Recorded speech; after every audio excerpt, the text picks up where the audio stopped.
Hey everybody, welcome to the Crafty Workbench. Today we're going to go over how to press heat transfer vinyl onto a wood sign. So today we're going to need measuring tape, a burnisher, or something you can do that with. Today I'm going to be using my little mini press from Cricut, some acrylic paint or any type of paint, a brush, and then you're going to be wanting to use heat transfer vinyl. This happens to be glitter. And then lastly, you're going to want a piece of wood. Now this one I got from Walmart. It has some nice jute rope already attached to it. I like this. It's a smooth piece of wood, but yet it still has some rough grains that you can feel. So this is all we're going to need to start with. And so what I did, first of all, is you can choose whatever color paint you want, but go ahead and apply a layer of paint, which I already did to this opposite side. And this is one layer of paint, and I really like how it turned out. In fact, once I got it on, I said, you know what, I don't want to cover up these darker areas where the wood is shining through. I really liked how it looked. So whatever color paint you want, you can make it as bright as you want or as rustic, however you would like to do it. So painting done, I'm gonna go ahead and turn on my little mini press. I'm just going to turn it on to the lowest heat setting. You don't need much as far as heat when we're working with wood. We don't want to burn it, okay? So here I have my glitter heat transfer vinyl. Okay, you can see this has the adhesive side. And you can use any type of decal that you want that's heat transfer. You can buy one off of Etsy or anything like that, or print one yourself. So to start out with, I'm going to measure my piece of wood just to make sure I can line everything up properly. You should do this before you cut it if you're cutting your own out. And then what I'm going to do after I do that is I'm going to just line it up and try to just place it where I want it. Right there, I think is good. All right, don't push it all the way down just yet, okay? You can always take your measuring tape and kind of just make sure you're good on both sides by different areas of your font. And if you need to make any adjustments, you can simply just pull it off and try again. And one other thing to mention is when you take the adhesive off like I did, you'll notice that my paint wasn't affected by it. And that is because I gave the wood plenty of time to dry. So if you are trying to do this in a hurry and you just paint your wood and you give it, only 10 minutes and try this process, if you are taking it on and off again several times, you might lose some of your paint. So just keep that in mind, make sure it is good and dry. Okay, now that I have that burnished on, I'm going to take a last few measurements and make sure it's where I want it. Yep, that looks good. Okay, so now we are actually going to use our heat press.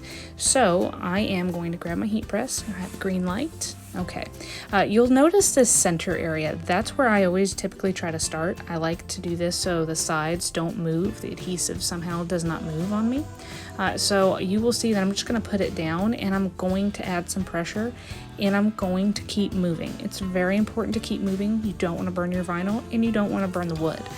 That is also why we're on the lowest heat setting, is so that we don't burn our materials. So just keep moving it along, ironing over it, and you will see that the adhesive is going to start to bubble and actually pull away from the vinyl, and that's good. That's exactly what we want. We want that vinyl to stick to that wood. So just keep working on it and moving it around.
Okay, so now that the heat's done, I'm going to try to peel a corner, and you'll notice that one corner did not want to peel very well, so I'm going to go back and I'm going to put some more heat, maybe a little bit of pressure on it. You'll find that sometimes you might get a little pesky edge or corner of a different style font. It happens, but again, just go back, put some heat on it, and then try to lift your adhesive again.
Okay, so now we're going to get this adhesive off and look at how cute this sign is.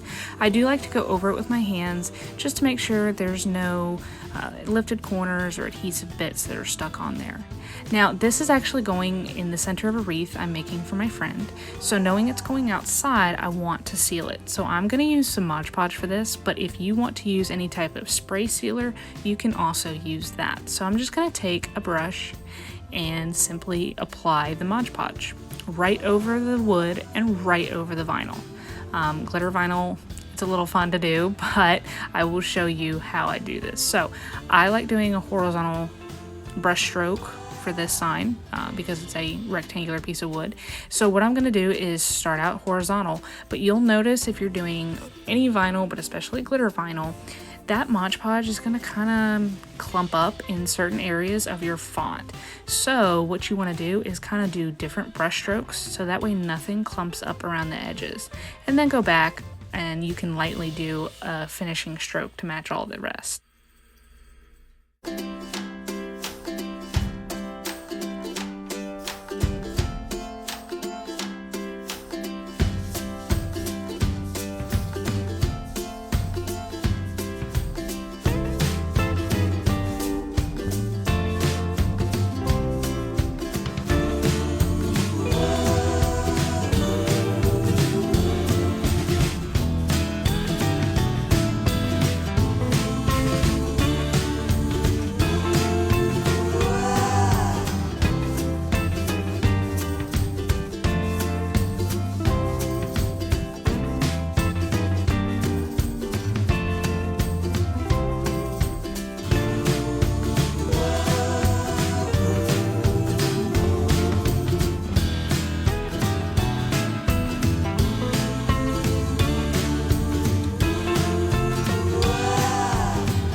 Okay, so this first layer of Mod Podge looks good. I probably will go back and do a second layer, if not a third, when it's all nice and dry. But you can see that the top is starting to dry really well. Of course, the bottom is still a little white, it's still wet.